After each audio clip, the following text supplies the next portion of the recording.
Hey guys, so in this video, I want to attempt to explain Bitcoin and give you bits and pieces on why Bitcoin's price surged over the past month.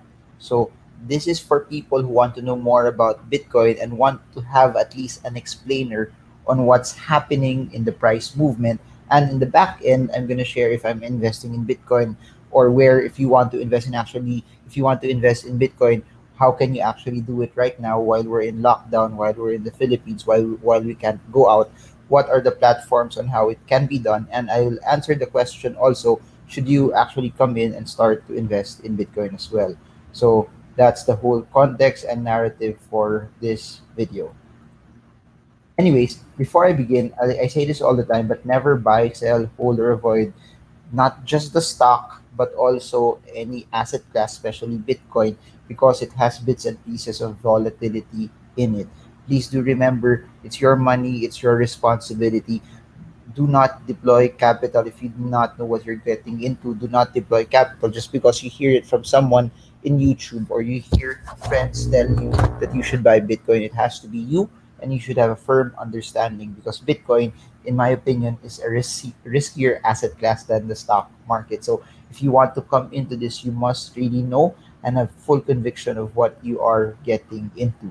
Anyways, looking at the price movement, no, Bitcoin by the time I'm recording this is at the 40,000 US dollar mark already. And for those who have not seen how Bitcoin has moved, at some point in 2020, when countries started to lock down and when the fear of this illness was at its height, we saw Bitcoin drop to somewhere around 3,000 US dollars. So what's interesting about that is if even if you peg it now at 4,000 US dollars, in less than a year we've seen Bitcoin move from 4,000 US dollars to 40,000. We've seen it literally move 10 times. And that's also including, please do note also that the reason why there's so much volatility into it because it's relatively new.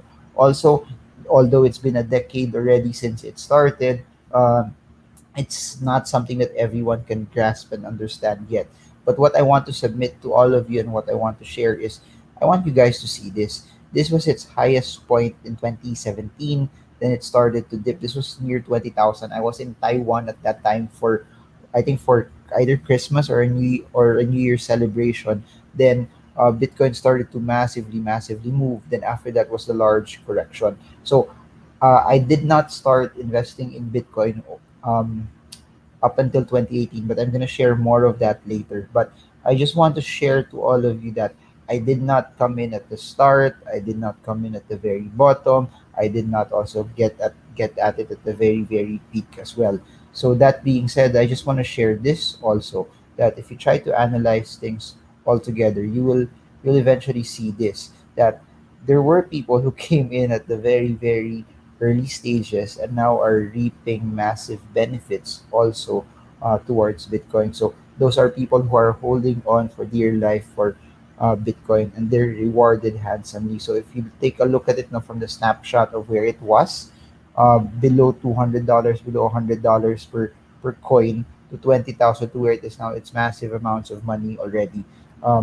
Anyways, so for those who don't know what Bitcoin is, I just want to share this that Bitcoin basically is a digital currency. Just think about the way you transact via PayPal, the way you transact via any online space. So PayPal, you transact, you pay, you transfer money, but what you're using there is the US dollar or peso or the British pound or yen. The difference between Bitcoin is you're still transacting, you're using internet money, you're using digital money. However, you're not using dollar, you're not using yen, you're not using peso, you're not using pound, you're using a different currency. And the thing about that is I think this is where the controversy is. Unlike the US dollar, unlike the British pound, unlike the euro, unlike the yen, it's backed up by the government saying that they will guarantee whoever transacts using that currency. Whereas this, since it's a digital currency that you get to transact online, by the way, no, the reason why I'm saying that is when you transfer money using US dollars via PayPal, you don't actually see the dollar being transmitted, those are all just numbers and signals already brought about by the computer. So that's almost the same as Bitcoin, with the very exception and difference that Bitcoin is the currency itself is not backed up by any government. It's just made up of computer algorithms, and its value today is pretty much brought about by people's willingness to transact, believing in that price, and that believing on that particular value for the day. So that's what it really is. So if you think that more and more people will transact using digital means over the next few years, then there's a large shot, a large chance of Bitcoin being more widespread, which brings me to the next topic: is Bitcoin the future? My answer to that is basically this. Bitcoin is the first cryptocurrency, and I just want to mention this, that there are other cryptocurrencies out there. There's over 1,000 cryptocurrencies. So think about this as, and I've said this in a lot of videos already, think about this as Friendster, MySpace, Multiply. They were first in the social media scene. So that's what Bitcoin is. It was created by, I actually don't know who it is. They've been anonymous. It's a pseudo.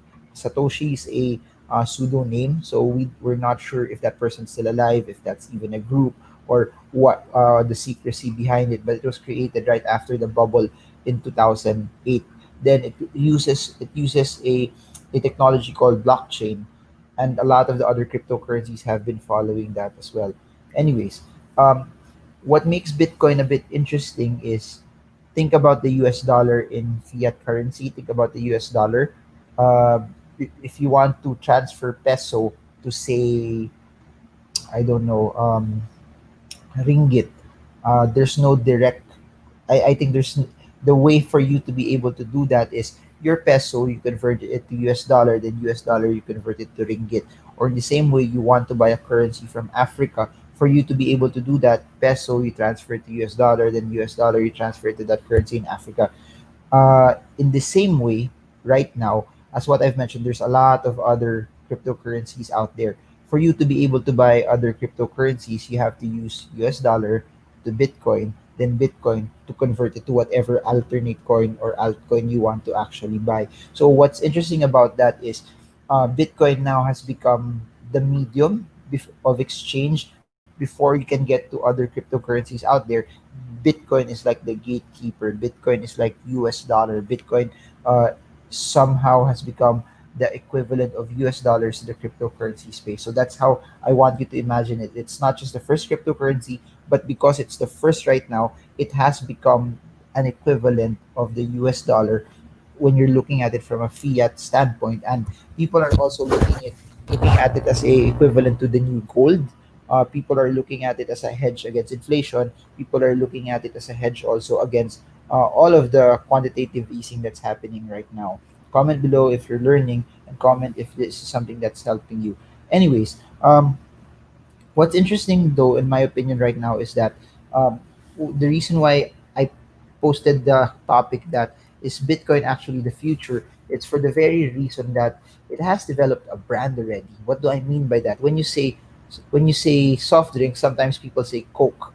When you say iPhone, they've started the trend also of smartphones altogether. When you say Xerox, you say you're talking about photocopiers, so things like that. So when you say Bitcoin, a lot of people already confuse it as the whole cryptocurrency space in general, but Bitcoin is just one cryptocurrency. But because it has developed a brand, it's like Coke for soft drinks, it's like Colgate for toothpaste, it's like, as what I've mentioned, iPhone to a lot of the phones that are out there. So it's also like Tesla to a lot of electric car vehicles. That's what Bitcoin has become. So Bitcoin is not just the first cryptocurrency. It's not just an equivalent of the US dollar to the cryptocurrency space, but it's also a brand altogether. So as what you all know, the larger the brand, the better the recognition, and the more it becomes unforgettable, and the stronger its presence will be. So it adds points to, is Bitcoin actually the future?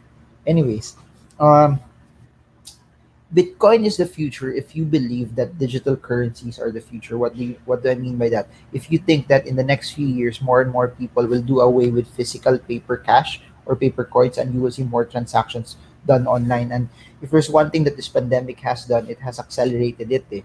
Since not a lot of people want to meet face to face, not a lot of people want to touch cash, not a lot of people want to interact with a lot of people, it's placing a larger push on the usage of digital currencies, which it could be via PayPal, which it could be via GCash or PayMaya or whatever. But digital currencies are, I think, are here to stay. It's only a question on, do you believe it will be a stable coin? Do you believe it will be still the US dollar?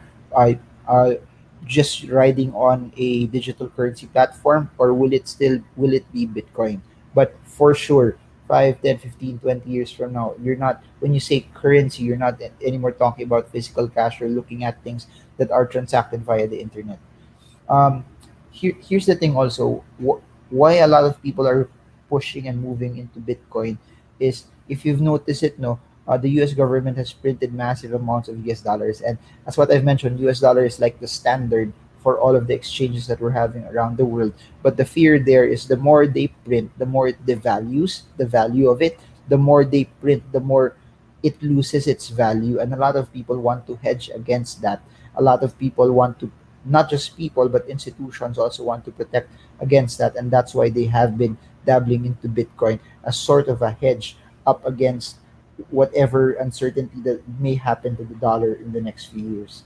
Anyways, on the negative side though, and I just want to be balanced in the way I'm making this video, it's still not accepted by majority of the government. So please remember, there's still a lot of regulatory hurdles that Bitcoin needs to overcome for it to become something that will be widely accepted. And one of those are the governments. And if the governments are will make it, if it becomes harder and harder for, how do I say this, uh it will be harder for Bitcoin to be accepted as long as governments and central banks are blocking it.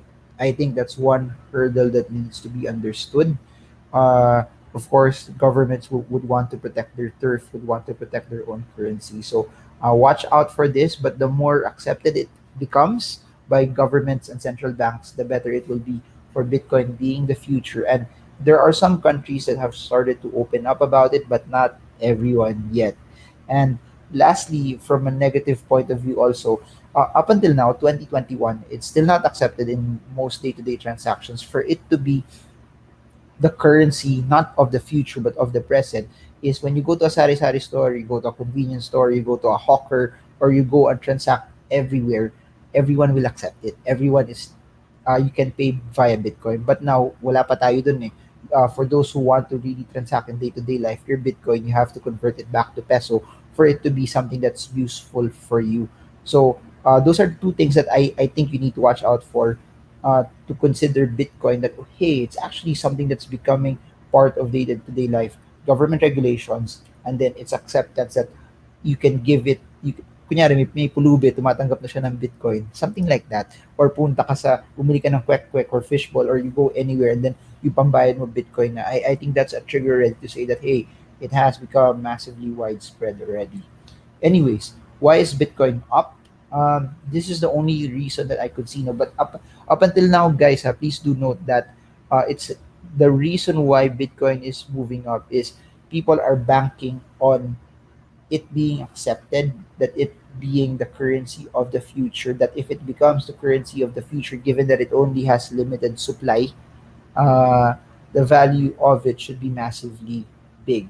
And that's why people are willing to buy it at a higher price. So people have made their projections on, it's 100,000 US dollars. It could be more than that. They made their projections, and people who made their projections based on that are the ones willing to buy it at a higher price.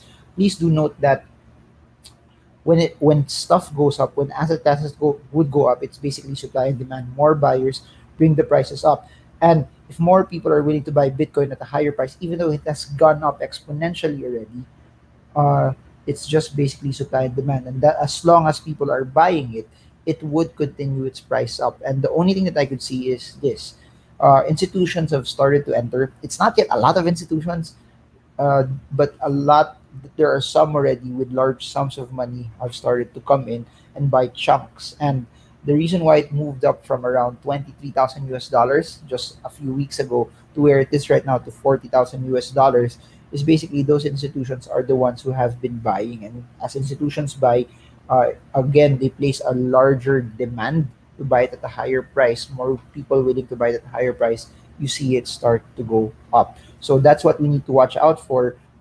As long as institutions start buying and as long as they keep buying higher, it will place an upward pressure on Bitcoin still.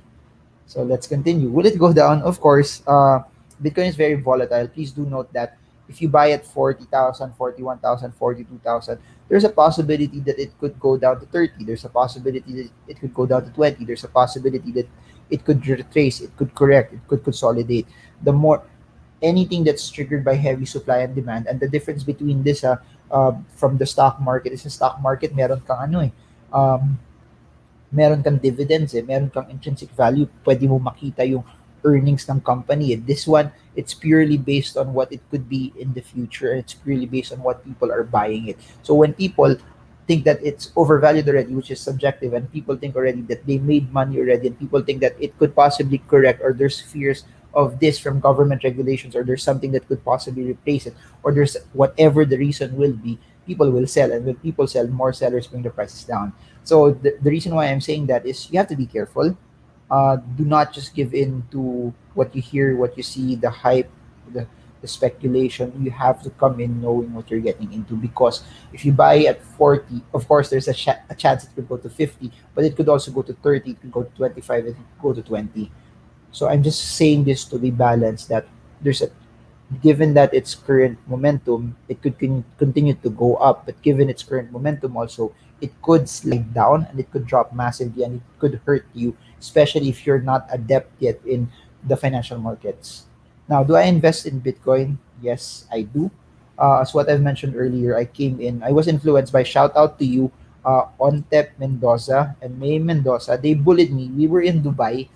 Then sabi nila sa akin, Marvin, handa ka na bang yumaman? No, they didn't say that, but uh, they uh, they explained it to me, they how they do it, how they trade, and they explained certain rudiments. And then yun, I started with a small amount. Then once I started to get home to the Philippines, I started to open other other means for me to be able to be exposed in Bitcoin. But I want to share this also. I only invest profits from my other investments, meaning this is not an entry level investment for me. So if you are asking me, you have a job, you have cash in the bank, and you plan to use your emergency fund, don't do that. The reason why I'm confident in this, or the reason why I'm okay to put money in this, kasi nilalagay ko na kita na ng kita ng kita ng kita. So it's not really my initial capital. It's not the sweat of my job. It's not the sweat of my hands that I'm putting there, because the sweat of my job and my hands, I want to protect that. I want that to be something that's more secure. So that's my reason. You don't have to follow that, but that's what gives me the comfort that I could sleep well at night, because I'm just investing the profits from my profits from my profits. Then I only put an amount that I can tolerate. So hindi lang kita ng kita ng kita yung nilalagay ko. It's an amount that hindi ako kakabahan kahit may possibility that I could lose money. As in, the difference between this, no, since there's leverage and since it's volatile, there's a chance that you could lose everything. There's a chance that you could lose not massive amounts of money if it does not go your way, especially if you short, especially if you leverage, and especially because there's a lot of volatility, and especially it's moved up parabolically already. So, yun, that's my rule of thumb in everything. I'm okay to not earn more as long as when it goes down, it's an amount that I can tolerate. People always look at the upside. Ako, I don't look at just the upside. I look at, can I tolerate the downside? Because if I can tolerate the downside, whatever I get is already bonus. There. As what I've mentioned, I'm just reiterating this, that the reason why I invest in Bitcoin is I can handle the volatility, I can handle the swings, I can handle the negativity. So sa stock market, no, when you see your stock go down 2%, 3%, 4%, kinakabahan na tayo. Pero sa Bitcoin, that's normal. Swings like that are normal. And not in a matter of days. It's even in a matter of seconds. You can see a cryptocurrency, you can see Bitcoin, you can see it drop 2%, 3% in a matter of seconds, and even larger swings than that also. Uh, Yun. And here's what's interesting. If you add kita ng kita, amount that I can tolerate, then I don't mind the volatility. But when you look at it from the overall sense, cash, properties, stocks, bonds, REITs, ETFs, businesses, Bitcoin only accounts for a small part of my overall portfolio. And that's why I'm okay investing in it. Hindi siya yung all in, hindi siya yung first investment ko, hindi siya yung yun lang yung investment ko. It's diversified in a way that if Bitcoin goes to zero, it doesn't hit my portfolio. If it does well, then I have exposure, then I get to earn bits and pieces of it too. Yun, I'll reiterate this that okay lang sa akin na mag-zero, okay lang din na mawala yung pera ko. Lahat ng pera ko na linagay sa Bitcoin, okay lang sa akin. I'm okay that if I lose everything and my money goes to zero, uh, di kami mag-aaway, mag-asawa, hindi ako awayin ng mother-in-law ko, di ko sisisihin sarili ko, hindi ako matatakot, di ako magre-rant, I won't go out. Bitcoin is a scam, I won't say that. So, that's my whole take on Bitcoin. So, now, how can you invest in Bitcoin? I invest three ways. Number one is via wallet. So, it's like, how do I put it? How do I explain this? It's an app na yung app na yun, that's where you can store your Bitcoin. You physically own the Bitcoin, not physically na tangible na nahawakan mo, but that app says that you physically, you, it's recorded there how much Bitcoin you own, and that's what you can transact via cash. Parang, think about it like PayPal. So I have that also. I don't, lahat nung nandun, I don't trade it, meaning I don't buy, sell, buy, sell, buy, sell, buy, sell, buy, sell. I don't, I don't do it that way. Whatever's there is from peso, I convert it straight to Bitcoin. And hinawakan ko lang siya. Since 2018, I've been holding on to it. So 3 years ko na siyang hinawakan din doon. Either dagdag or hold, dagdag or hold. So that's one way for you to do it. Um, the more prevalent one in the Philippines is coins.ph when it comes to Bitcoin wallets. Second is Bitcoin exchanges. So think about stock exchanges. Sa stock exchange, trade stocks. Sa Bitcoin exchanges, you get to trade uh, Bitcoin into other cryptocurrencies also. Ito, Bitcoin wallet, by the way, these are for people who just want to hold it. Especially pag piso, gusto mo ipalit into Bitcoin, or dollar, gusto mo palit into Bitcoin. For Bitcoin exchanges, this is, you already have Bitcoin, but you want to trade other currencies like Ethereum, Ripple. Although Ethereum and Ripple, there are now direct conversions to them. But other altcoins that are smaller, other altcoins that are not mainstream, that are being used as much. So you can try Bitcoin exchanges also. That's interesting because if you are familiar with how forex trading works, the platform, in my opinion, is literally almost the same. So meron ako dyan, super, super, super liit lang din. And number three is via CFDs. If you've watched my videos in eToro, a CFD tracks a particular asset class. So what's interesting about a CFD is you don't really own Bitcoin, pero you track the movement. Kung habol mo lang sundan kung paano siya umakyat and gusto mo mag-invest, even if you don't own the Bitcoin itself, but you're tracking its movement up. So that's what a CFD is. So I made videos about eToro where you get to buy Apple stock, you get to buy commodities, you get to buy indices also, but you can also use the CFD to buy Bitcoin. So essentially, that's how it basically looks. Super simple lang siya.